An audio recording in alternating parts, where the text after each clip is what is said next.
Good morning student. Class 4 chapter 15 subject English second grammar का है। Topic है words the ING form. Third term, page number 57। अब इसमें कह रहा है words the ING form. ING form वाला हमारा कौन से टेंस में प्रयोग होता है। पहला क्वेश्चन तो ये है, आईएनजी जब हम मेन वर्ब में ऐड कर देते हैं तो कौन सा टेंस हमारा लग जाता है। Present continuous, past continuous, future continuous. Continuous tense में हम आईएनजी फॉर्म वाली क्रिया का प्रयोग करते हैं पहली बार।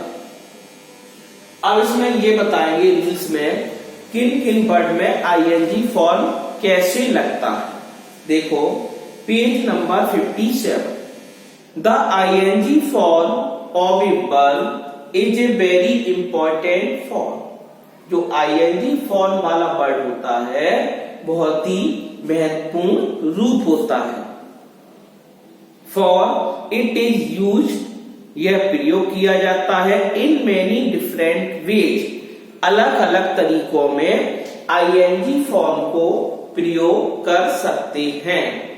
लेट अस, आओ हम लुक देखें। लेट अस लुक, आओ हम देखें। क्या देखें? At two of them now. जैसे एग्जाम्पल देखो, देखो तीनों फॉर्म में आईएनजी फॉर्म लगता है। प्रेजेंट कंटिन्यूअस, पास्ट कंटिन्यूअस और future continuous.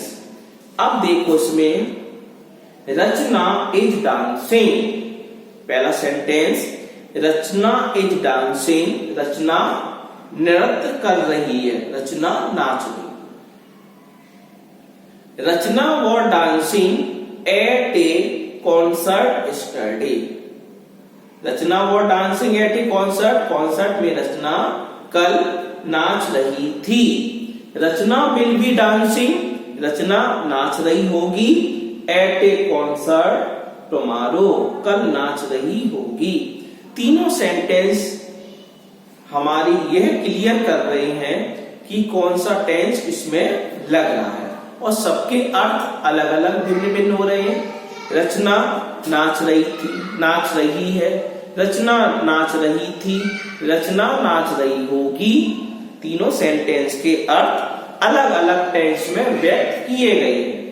You have seen, तुमने देखा होगा, हाउ एन आईएनजी फॉर्म, किस प्रकार ING form is used, ING form का प्रयोग किया जाता है to form the continuous tense.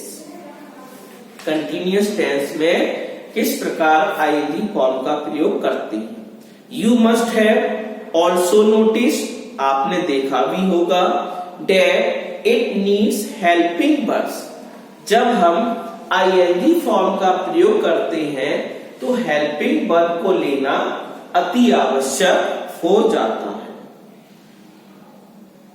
To form these tenses, इन टेंस में, जैसे इन ए वाला सेंटेंस था रचना इज डांसिंग, तो हमने इज को ले लिया। इज हमारा हेल्पिंग वर्ब था, इसके साथ आईएनजी लगा दिया, डांसिंग बन गया। नेक्स्ट था बी वाले सेंटेंस में the helping verb was had been used. Helping verb was का प्रयोग कर दिया था इसमें। Rachana was dancing at a concert study. Third में देखो सी वाले में क्या था, the helping verb will be had been used. Helping verb will be का प्रयोग किया गया था।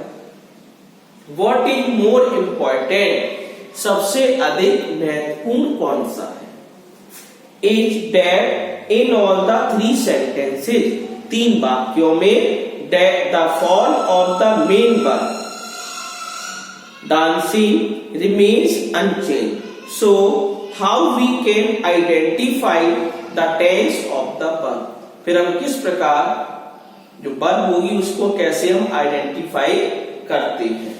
इन the case of continuous tense, continuous tense में we have to look at the tense, हमें देखना पड़ता है काल में of the helping verb to find out the tense of the verb as a whole.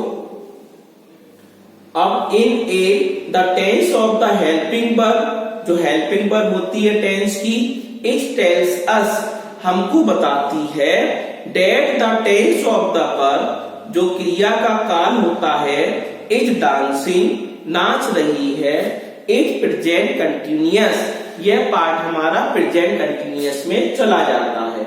For is one of the simple present tense form of the verb we. In B में देखो the tense of the helping verb, जो helping verb होती है tense की, वो tells us, हमको बता देती है that the tense of the verb, जो वर्ब का टेंस होता है was डांसिंग, उसमें दिखा रहे हैं was डांसिंग, नाच रही थी. इज पास्ट कंटिन्यूअस, यह हमको पास्ट कंटिन्यूअस बताता है. For was is one of the simple past tense form of the verb be. in C, अब C में देखिए the tense of the helping verb, जो helping verb का टेंस है will be, जो कौन सा है हमारा will be, tells us, हमको बताता है the tense of the verb will be dancing is future continuous, यह हमको future continuous के बारे में बताता है. Remember, याद रखना that will is a helping verb. will हमारी क्या होती है, helping verb है, सहायक क्रिया होती है.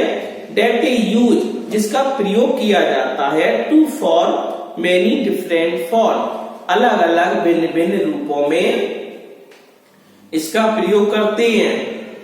of the feature tense, here it is used together with we as a helping verb. अब इसके बाद कल हम पार्ट सेकंड कल बताएंगे.